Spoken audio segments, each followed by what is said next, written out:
of the borders, more borders than actually the people there. People was delighted to see us. They were all like, great, you're here. Why are you here? First question. But when we say we're here for friendliness, for just fun, they were really happy to see us.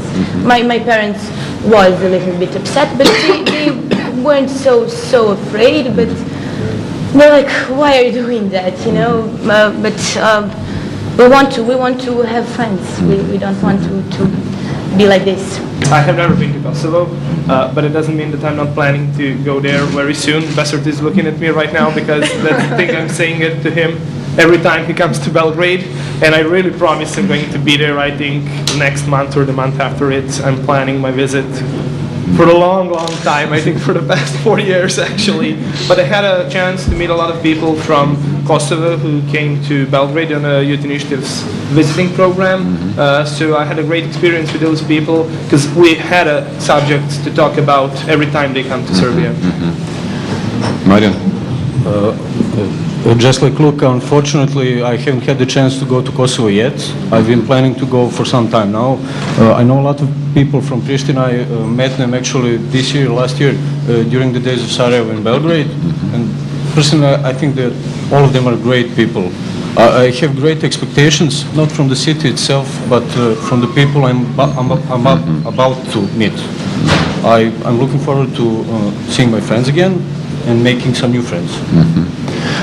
How about your friends, your family? How did they react when you told them that you were going to participate in today's debate, discussion?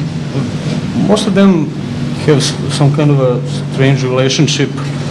It's not fear, it's just questions like, but what would you do there? Why would you go to Pristina? Why would you go to Kosovo? But for me, it's the same question as what will you do in Novi Sad? What will you do in Kragujevac? It's just another city with some good people and some bad people. I intend to spend time with those people that I think they are good. Just like in Novi Sad or Kragujevac or any other city. I guess you're all of the same age, and I guess that you all talk about your everyday lives, and yet that you compared life in Belgrade with life in Pristina or some other towns in Serbia and Kosovo. So, what are the things that you have in common? Would you say that you are more different, or that you are more like each other? I don't see any difference among us. Why there is any? We have many things in common. Ethnicity now it's a different story, but we have the same values, I guess.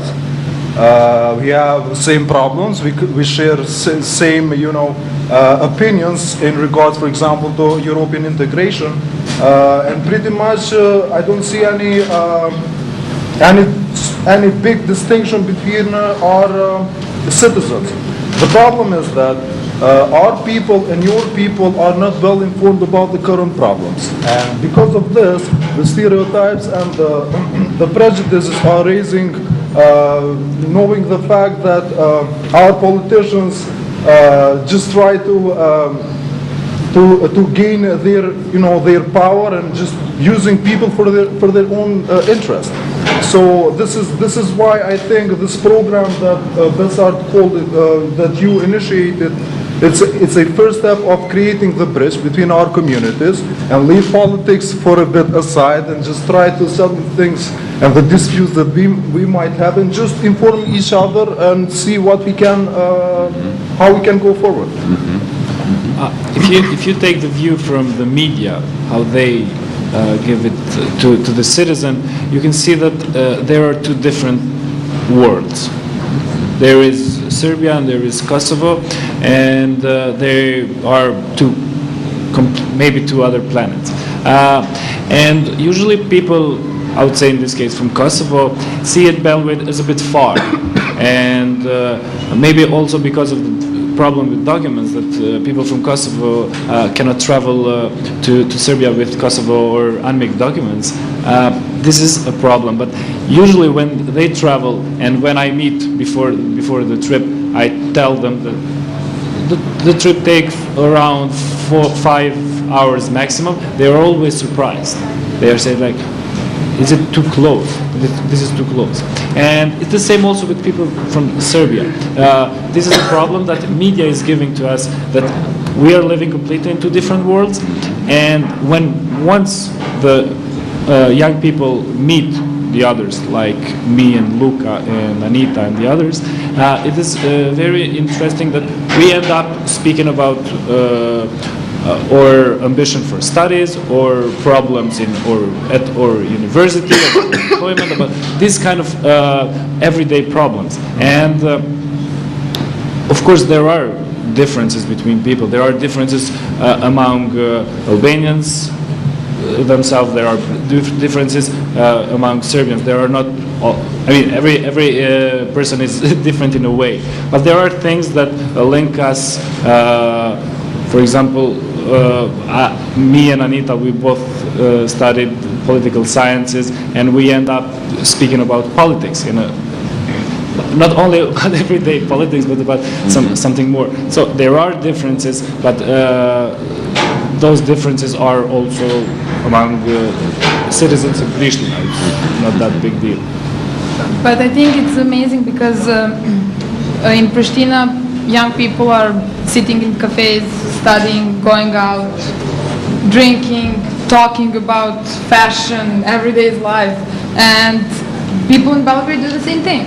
I mean, we have so many topics that are not politics to talk about, but you know, for me, Pristina is more far away than United States, because there is a wall between us, and as soon as we break that wall, it will be possible to just be friends with people you like.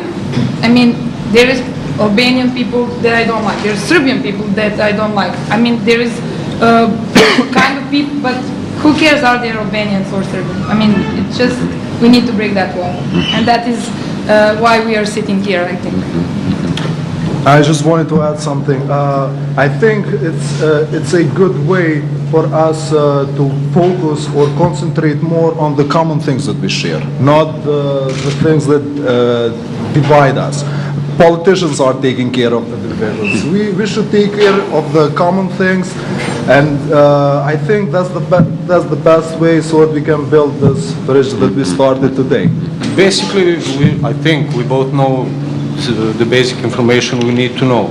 I mean, at first, as for my trip to Pristina, I was maybe a little scared at first, but right now I know a lot of Albanians from Pristina or Preševo.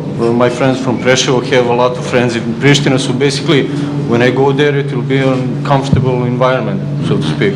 So I just think of it as another trip. We just need a chance to go to Pristina. We just need a chance to talk with each other. As all of the other people said, we have some subjects we can discuss about, which are common life subjects, but we need a chance. We need to break that wall and use the same bricks to build bridges between the young people. I'm talking only about young people because I'm interested in young people who are the future of our societies and who are maybe going to be the ones who are going to make decisions in the future, which is relevant for us now. Fiona, I'm asking this because of what you do. One of the common things for young people in Serbia and in Kosovo is unemployment.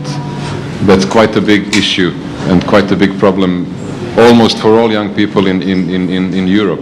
This is another one of the common problems that we have, and things that issues that concern us. Kosovo has a very young population. I don't know the average age. There are no official 26. statistics yet. 26. Something like that, yes. But a few years ago it was mentioned that every year around 30,000 young people enter the workforce. There are not enough jobs. I don't know what the numbers are here, but that's a really big issue. That's a really big challenge. And of course, we're still a very closed country, in the meaning that, I mean, we can't travel, we can't go abroad.